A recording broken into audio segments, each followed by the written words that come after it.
You're listening to the Yin and Yang Show, a marketing and sales conversation with Lindsay Kelly and Brian Signorelli. Strategic and tactical advice about inbound sales and marketing. Hey, welcome back to the Yin and Yang Show, the inbound sales and marketing podcast for all folks in the office technology industry who want to learn a little more about inbound marketing and HubSpot. I'm Lindsay. I am the marketing arm, or the yin, of the show, of Prospect Builder, joined by Brian Sig. Hey, Lindsay, how's it going? It's going. How you doing? I am well. I'm just back from a short trip to the Emerald Isle. Never been to Ireland before, but I went over there for our international partner day. I guess what I really should say is all of our partners in Europe, the Middle East, and Africa, because we're trying to stop calling it international. It's international relative to me. But yeah, just our partners over there. So I was over there from Monday through Thursday, still trying to adjust from a little bit of jet lag, but much easier coming back this way, flying with the sun as opposed to against. That was a total zombie for most of Monday and probably part of Tuesday as well. Oh, that's a bummer. Bummer. However, very excited that you got to go visit the HubSpot folks. I got to hang out with, I forget her name, is it? Gosh, she had the awesome HubSpot leggings. Oh, I don't know. Oh, you might be thinking of Clodagh? Clodagh. Yeah, Clodagh, yeah. When she was at Partner Day last year, she had the awesomest HubSpot. I mean, she had them made herself. They are HubSpot leggings. I was like, wow. I need some leggings that are HubSpot. That's so cool. Wow. So I thought that was pretty neat. So, Sig, today, we're going to jump into sequences. I love it. Very excited Topic about near that. and dear to my heart. Yeah, it's super important to being successful in sales. And I'm excited to walk through this topic with you. Yeah, no, it's going to be a lot of fun because we went through 2 weeks ago with Rachel Plummer, the anatomy of a good sales email. And once you build that good sales email, what you need to be able to do is then put it into a sequence so that you are able to, as a sales rep, go in and kind of set something up that's going to allow you to have a system that follows up with people, sends the right message out from a sales perspective. And so I thought you, of all people, would be one of the best people that we could walk through this with today. So yeah, I mean, persistence is kind of a thing, and I can't tell you how many business owners and even how many people who are in sales will say things to me like, yeah, it's just really hard to get in touch with people today, and they don't want to pick up the phone, they don't get back to email. And my first question is always, yeah, I mean, it is getting harder. That's absolutely true. But about how many times would you say you try to connect with somebody, and what are all the different mediums you use before you give up? And what are the answers? Yeah, so usually what I hear, and I cannot believe it, but I still consistently hear this even today. People say, yeah, like I try like 2 or 3 times, and then I give up because I just think that they don't want to talk to me. And I'm like, well, yeah, I mean, maybe, and then you start getting into the kind of like, the content of the email and the tone and the specific words you're using, the anatomy of what a good email is, the way that you walk through with Rachel. But that's a major problem. If you're giving up after only those first 2 or 3 attempts, I mean, you got to just recognize that people are just being absolutely bombarded from every direction with messages through social media, voicemail to an extent. Certainly, email is kind of never ending. But yeah, I mean, the optimal number of times. Some actually really interesting stuff. I won't get too into the detail right now, but in 2010, I think the stat was that you needed to try to connect with somebody at least 4 times before you could actually get them on the phone or have like book a meeting or get them in person. Today, 2017 takes an average of at least 8 attempts, and according to Inside Sales, which is a mid-market and enterprise software company out in I think in Salt Lake, I think is where they're headquartered. The optimal number of times to follow up with somebody is between 8 and 12. So 8 and 12 contact attempts over a 10 to 14 day period is right. I mean, that shows that usually when you when you make that number of attempts, you'll 90% of the time you'll actually get some sort of a response, for better or worse. Doesn't mean that you're actually going to turn that into a meeting, but you'll get something out the other side, because the two best things in sales are getting a yes, I want to talk, or no, I don't, and either one of those is perfectly fine. The worst thing to get is nothing. Right. So anyway, I won't go beyond that right now, but yeah, that's what I still see, is that people just give up too frequently, and I think part of that is driven by the fact that they're just, there's so many potential leads. I mean, if you're practicing about marketing the right way, usually no shortfall of leads coming in. And I think it's just easy to have things slip through the cracks, or there's kind of a confidence issue there of some sort. Well, and I know in our industry we have a lot of folks who do cold emailing, cold calling, and so I'm getting feedback through your phone. Oh, you are? Is it still happening now? It's just me. Oh. Like, I can hear myself through you. Interesting. Do you have your volume all the way down? It is all the way down. Yeah, let me just double check that. Oh, actually, shoot. I turned it down. See, it's not me. I turned it down, and then I guess it turned it all the way back up when I joined live. So anyway, is it any better now? Yes, I can't hear myself. That's glorious. Oh, wonderful. Thank you. Good. The listening podcast audience thanks you as well. Yeah, thank you very much. I'm not that great at video editing. You should have seen me trying to fix last week's. It was hilarious. But that's why I'm an inbound marketing strategist and not a videographer or an audio technician. So, however, I did get my degree in radio. Little known fact. So, moving right along. When you talk about making an attempt, what do you mean by attempt? Is that a phone call? Is that an email? Is it a LinkedIn connection? What do you qualify as an attempt?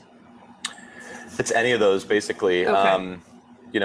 I think historically people looked at it as how many phone calls, like how many dials did you actually make? Obviously, then it expanded into how many emails did you send? So yeah, for a long time it was just, an attempt was either a voicemail, an email.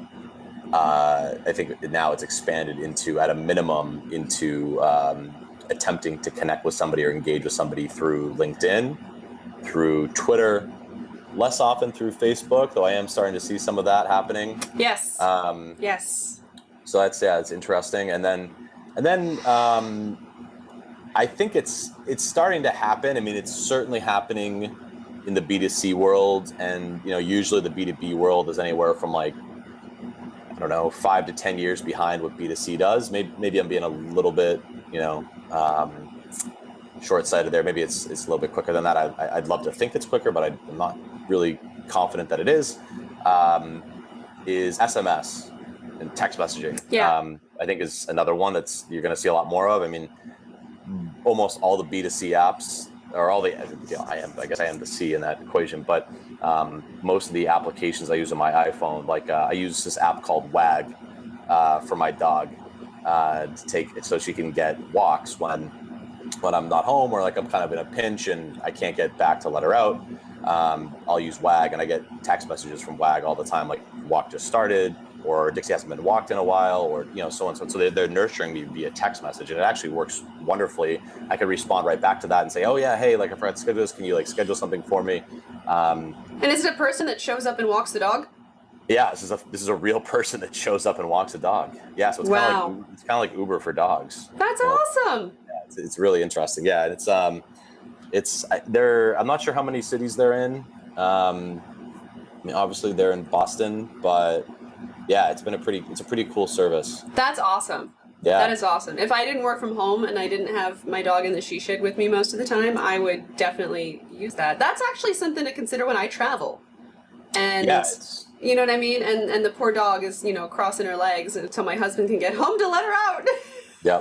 Yeah, it's worked out really well. I mean, it's not, I mean, I wouldn't say it's not cheap or expensive, but it's kind of right between. It's like $20 for a 30-minute walk. Oh, that's not bad. Yeah, but that's your baby too. You know what I mean? It's not like you're upset because you're paying too much for, the delivery guys to come and bring you food because you're like, well, I have to pay for my food plus on top I got to pay for this. No, it's your baby. Yeah, exactly. Yeah. So it's $20 for 30. It's either $20 for 30 minutes or $30 for an hour, which I think is actually really cheap for an hour-long walk. Right. And then on top of that, what they do is there's inside the app is they actually they notify you inside the app when your walk starts, and then you can actually follow on a map the same way with Uber, like a drive. You can follow where the dog walks, and they also notify you when the dog goes number 1, number 2. Do you get a poop emoji? Yes, exactly. Yes, it's so funny. It's so funny. Awesome. And then they show you exactly how far the dogs walk, and they send you a picture usually or a video on the walk so you can actually see. So it's for people like me who don't have kids yet, my dog is my kid basically, and right. so I love that stuff.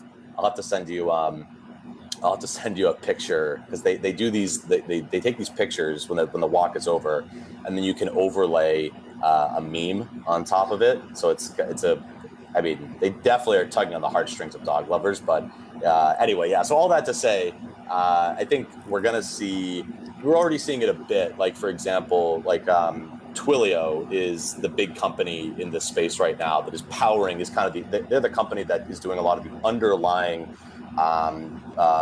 voice over internet calling functionality through software, as well as a lot of the text messaging. I think Uber is actually Twilio's biggest customer. The last I checked, I think there's some dispute there, but basically the bottom line is, and obviously it's B2C, but I think text messaging as a form of connecting with a prospect is not going to be so uncommon in the very near future for B2B. So yeah, so the definition of an attempt would be a phone call, an email, social media attempted engagement of some sort. And in my opinion, I'd go as far to say text message, but it's probably fairly uncommon for a lot of people in the B2B world right now. Yeah, no, I would have to agree. I don't think that we're quite there yet. However, It's coming, I'm sure. Mm-hmm. And so I would like to walk through what it would look like. Let's say, and I told you this before, so it's not like it's a surprise. I want you to pretend you are a copier sales rep. Sure. And that you are attempting to make a connection, whether it's, and I'll let you pick from the following. Would you like to try to sell a copier, document management, or managed IT services? Let's just say a copier feels pretty straightforward. I think I can wrap my mind around that. Is that fair? And pretty much every one of our customers sells copiers anyway. And all right, let's do the copier. Okay. So the way that it works most of the time now in our industry is, they have to hit certain activity levels. You have to send this many emails or this many cold calls.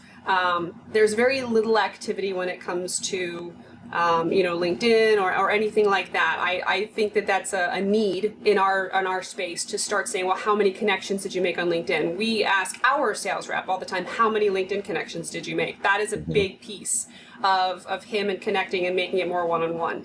And so today is more about sales one-to-one communication. So if you were a copier sales rep, walk me through, and I'll help guide you if knowing the copier industry, I'll help guide you if I think you're going off, but this will be a general overview. How would you start? So good question. So I guess the first thing I would start with is by asking you a question. Is where did the lead that I'm getting come from? Is this an inbound lead or is this a lead that I've cold sourced? This is a cold source. This has probably been sitting dormant in a database for 10 years, if not more.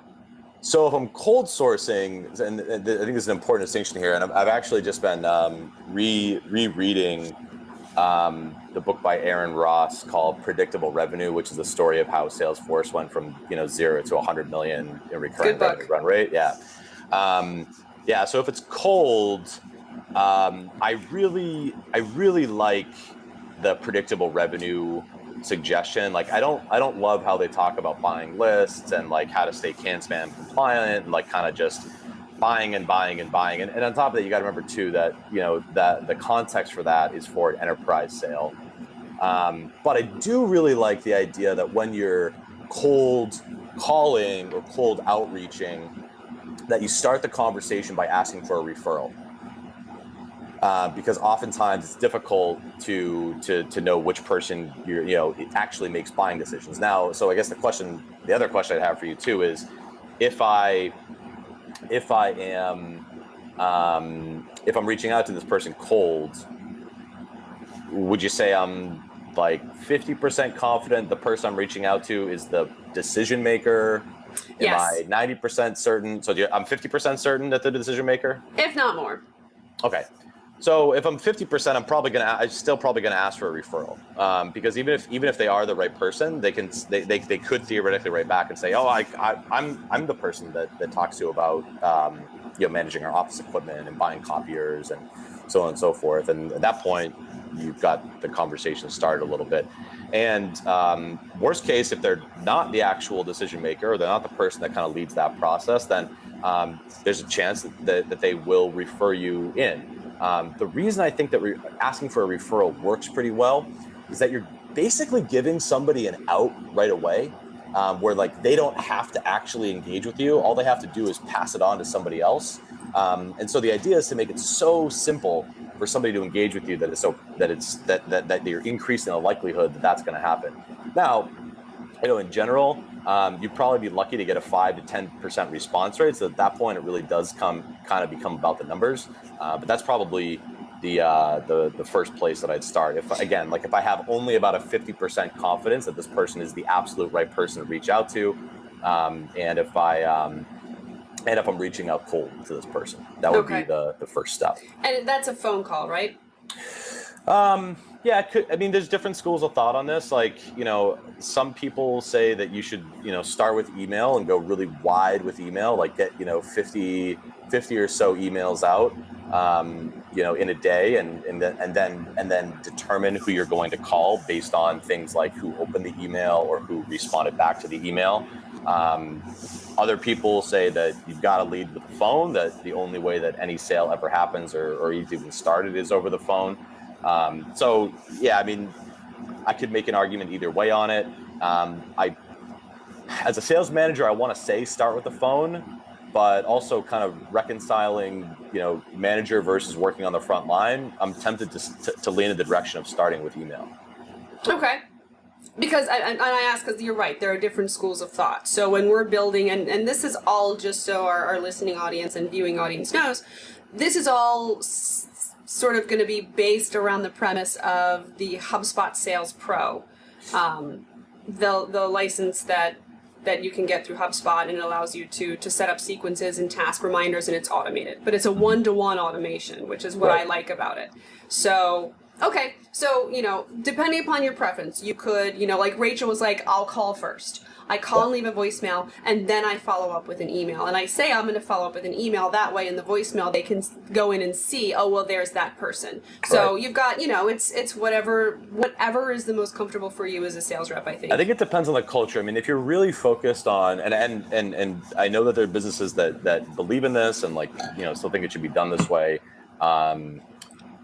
Even HubSpot to an extent still believes in this. And I'll say that I'm kind of starting to get off of the conventional wisdom path, and I'm starting to say yeah, you know what, I think everyone's doing it the wrong way, and I actually think that this is a more effective way to do it. I'm not saying, I very well may be wrong, but having lived this on the front lines long enough and actually watching this evolution over at least the last 5 years or more, and I did a little bit of sales even before that for 3 years beforehand, so really over almost the last decade, I am starting to see that the phone is critical as an overall part in the sales process, but I just think that you're really wasting your time if you're measuring sales rep productivity on purely the amount of email they send, the number of calls they make, and number of I'd say accepted LinkedIn connections is interesting. I like that. Just purely sending off a request. That stuff to me is just busy work.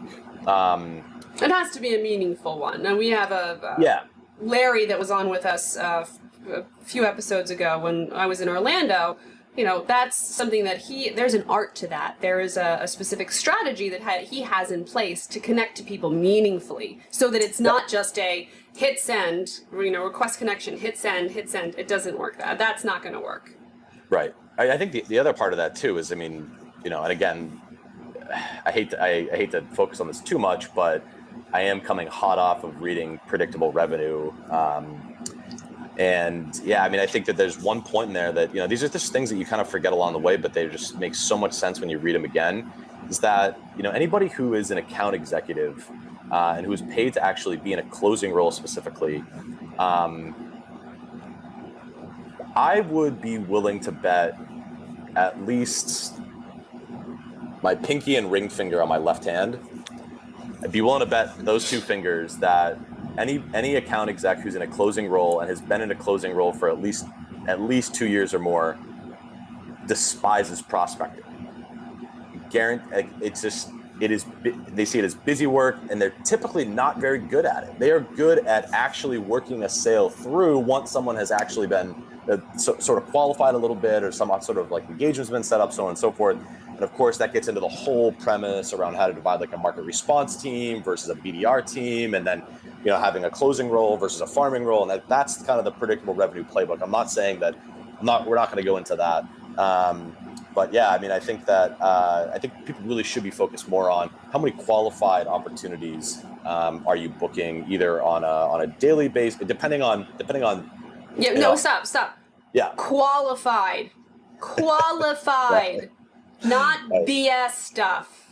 Right. Not Exactly. BS stuff. Looking at Facebook people. Right. So you really should be measuring people like on the amount of qualified opportunities that they're putting into the pipeline, which again, like, is a whole different kind of topic, and kind of has a whole different, you know, talk track and meaning behind it. But the bottom line is, I think you should be measuring people on qualified opportunities. It's very difficult, I think, for a lot of businesses to kind of wrap their heads around that, because, you know, to accept qualified opportunities means that you're going to, I wouldn't say ignore, but you kind of have to give up this focus on busy work. And I think the reason people love the things like how many calls did you make, how many emails did you send, how many, you know, whatever those other, you know, even if it's, I don't know, text messages, how many text messages you sent today, which is kind of crazy thing about it. I don't think anyone does that. But even if it's just phone call and email, people like that, because you can typically, if you're in an inside sales role, you can easily send 50 to 100 emails in a day. You can easily leave 40 to 50 voicemails throughout the course of a day. And at the end of the day, I think it makes business owners and sales managers feel good when they can say, yeah, like, my team of 5 people, had 500 sales activities today. The numbers are bigger. It sounds good, right? But if you translate that into how many qualified opportunities, it may only be one qualified opportunity per sales rep. But the reality is, at the end of the day, that's the only throughput that actually matters. Like, that's the point of doing the calling and doing the emailing, is to get to a qualified opportunity, because without the qualified opportunity, there's no revenue there. So I think there's a mind shift that has to happen. But I'm totally getting us off topic in terms of the sequence itself. But it's all good. No, it's good, because it's stuff that needs to be discussed, and we need to iron that out, because it is in our industry. That is sort of the measure. It is, how many calls did you make? How many emails did you make? That's really as far as they will go. And some of the top guys will say, okay, how many meaningful LinkedIn connections have you made? How much research have you done and outreach to this one company? Pick your target account. How many connections can you get within that company to, meaningful things? Have you found, an article relevant to them, sent it to them, commented on it, made it personal? Don't just send these blanket, crap emails. I mean, I keep getting these emails where I don't know if it's the same company or they just have the same message, but it's different people. And they keep asking me if I want to buy lists of HubSpot users in the technology space. I literally get the same one all the time. I've received the, do you want to buy a list of HubSpot users? I'm like, I work at HubSpot. Like, you're like, I can get that anytime I want. Yeah, exactly. It's like, I have that. I have it. And I'll bet mine is more accurate than yours. Yes, exactly. So don't buy a list, because it's crap the minute you get it anyway. Yeah. And so people get these emails that are the same thing over and over again. So when we're talking about creating templates and being able to set it up in a sequence, a series of emails that's going to trigger off based upon the actions of the person receiving it, it's not just that we're creating a template. That's a foundation and a baseline. You have to go in and customize it as well. So, one of the things that we work on with some of our clients is, okay, so you go into your Outlook, you go to your sequence button. We've already got a sequence all set up. Make sure you're going in and adding in each, because it brings the whole sequence that you build up. It brings the whole thing up for you. And then you go in and say something personal about them, or, you know, if you connected with them on LinkedIn, you know, maybe you've got a thank you for connecting with me on LinkedIn portion of the sequence. You add in there, like, you know, go Tar Heels, because you've seen you both going to North Carolina, or something like that. You know what I mean? And what I wanted to kind of get you to help me walk through today, and, you know, maybe we'll kind of do it together, is let's talk through what a sequence would look like for a copier sales rep. Yeah. So that very first step, I think, again, you know, given that starting point of saying, you know, I'm only 50% sure this is the decision maker, and it's a cold lead. Like I said, I'm probably going to start with like asking for a referral. Conversely, if it's an inbound lead, I'm actually going to figure out what they were previously interested in, that led up to usually a form fill on the website. That's what I'm typically used to working through. That is a kind of very different sequence. Yeah, and that's a good point, because that's something that we're building out separately as well. When somebody has been through a workflow but they haven't converted at the decision level, we put them in a back burner list. Yep. So pull up the back burner list. You know, our sales reps are going through and saying, okay, this person has filled something out. They've raised their hand in some way, shape, or form. What's the best way for me to follow up? That's a different sequence. But that's a good point, you know, to remember that, especially folks who are on, you know, a Marketo, a HubSpot, a Pardot, whatever it is. You can do that kind of stuff and have a list for your inside sales reps, you know, to call and set appointments for the outside sales reps. Right. Yeah, so I mean, it's taking that first snare. We can go either direction you want with this, but you know, let's go cold outbound. Most of these guys are going to be not going to have what our clients have, to be honest. Yeah. So the first, so like, you know, in that first scenario, you know, there's at least two parts to building a sequence, and there's maybe more that I'm missing, but the two parts are the mechanics of what the sequence looks like. So it's really, what are all the steps involved. And then the second part of it is the actual content. So we can talk through both of those. So the mechanics are probably the easier part. Yeah, the let's start with really mechanics. It's tailored really into the industry, but I can kind of give you some thoughts on you know, some of the best practices when going through something like that. So in terms of the mechanics, the first thing is, you know, usually starts off with either a voicemail or an email. And so, you know, if you're building this out in HubSpot or any other sales automation tool, the very first step would be to build that email. So you're actually going to start building out your templates that are going to go into that. And really the sequence is a series of steps. And yes, email is one of them, but tasks might be another, depending on, again, which system you use. We call them tasks inside of HubSpot. So, and then the third element there is delays in between the different tasks. So really, it's kind of just, I would argue that it's actually, if you consider email a task, I would say it's a matter of picking your tasks that go into the sequence, and then the amount of delay you're going to put in between each task taking place. So what I would recommend is, at a minimum, if we're using that benchmark of saying, you know, you need at least 8 to 12 attempts per contact, that you'd want to basically have a minimum of 8 to 12 tasks, which are, each one is going to be most likely an attempt on connecting with somebody. So the first task might be something like the email send, or the first task might be call this person, which you may or may not want to put in there. But ideally, you want to have a combination of, you know, again, in my opinion, the kind of wider you go, I don't know why you would use fewer resources when you have more at your disposal. I would recommend, you know, the first 3 tasks should be some combination in whichever order you feel is right for your own business, is a phone call, an email, and ideally some sort of an engagement on social media. Like a LinkedIn connection. Yeah, through LinkedIn, maybe through Twitter. I've seen that actually work pretty well sometimes, where you're directly trying to engage with somebody or a business through Twitter. So it would be basically 3 tasks, and that would be kind of the first step. And those are all meant to be done kind of back to back to back. They should all be done very quickly. No delay No delay in between them. And then you're going to repeat, you know, a combination of those at least five more times over a period of what I would recommend 10 to 14 business days. And really all that means is figuring out how much delay time you should be putting between those groupings of tasks. So just to kind of recap, because I know I'm kind of using all this different terminology, really what it starts with is either a phone call or an email out to the person you're trying to connect with.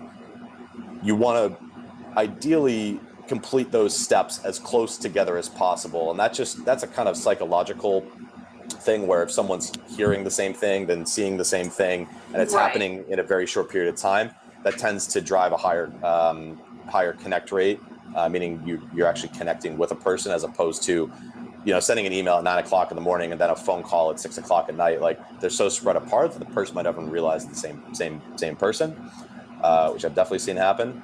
And then the second part is once you finish your first email or phone call, then it's a matter of just setting an amount of time you want to wait before you attempt connecting with that person again. What I personally recommend is waiting a minimum of 1 business day. So let's say that you start your sequence on a Monday, you send an email and you leave a voicemail. You then want to wait until Wednesday before you send your second attempt, which would be another probably minimum email voicemail combination. You then wait another business day, so then that's Thursday. So then on Friday would be the third.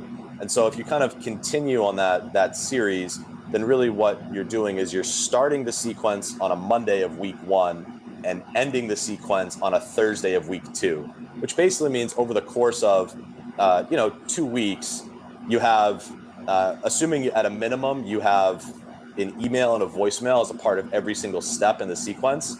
That means you have 10 touches or 10 attempts spread over the course of 9 calendar days. And again, according to research from, I think it was a combination of Inside Sales and MIT, that if you make at least 8 to 10 attempts over a 10 to 14 day period, you have a 90% chance of actually getting some sort of response from somebody. Okay, and that makes sense, because when I'm getting, for instance, the sales emails that I get, sometimes they come really far apart, and it's like, I'm like, didn't I get that like 3 months ago? Wasn't that the same email? Because I keep rolling my eyes when I open it. Whereas this is, it's all right there. It keeps hitting me. I'm going to remember it. And then you may have a greater likelihood of success if within that sequence one of the tasks is, and follow up again. Then you get your trigger inside of HubSpot. Okay, this email went out. Now call and follow up. And you may get somebody on the phone. And you have a better shot at them actually responding to you because your name is familiar if you've done your job with putting the right type of content into that sequence, right? Right. Okay. Yep, absolutely. Cool. So those are the mechanics. Is there anything else we should go into in terms of the mechanics, or you want to move over to the content side of stuff now? Well, I want to talk just a little bit because this might be, the content might be something for next week, because I really want to be able to dig into, you can get up to 5 emails in a sequence. You can have as many tasks as you want, create, custom tasks. So if you have internal processes that you do in between each step, you can add that in yourself, but HubSpot also has all of these pre-built tasks that make life easier for you to drag and drop all this stuff into sequences. Right, or even if you want to just set up, the simplest task is, it sounds silly, but again, I like to kind of come back to basics. Like, the simplest task is just to set a follow-up reminder. Yes! So you don't forget that it's like, okay, I have to, because if you have the email sequences running, those are going to automatically happen over time, and you can trigger exactly when those go out. Right. But you should be like, the call is not going to automatically happen. There are pieces of software, like Inside Sales, for example, does voicemail drops where you can just automatically schedule out when you're going to do that. I think SalesLoft does that as well. Okay. I would love if HubSpot did that, quite frankly. So maybe our product team will build that in the future. But there you go. Anyway, like that's one of the things. Like, right now, most businesses and Inside Sales and SalesLoft are not cheap solutions. Very powerful platforms. Like, and I've heard great things about both of them. But you're talking minimum $100 to $150 per user per month.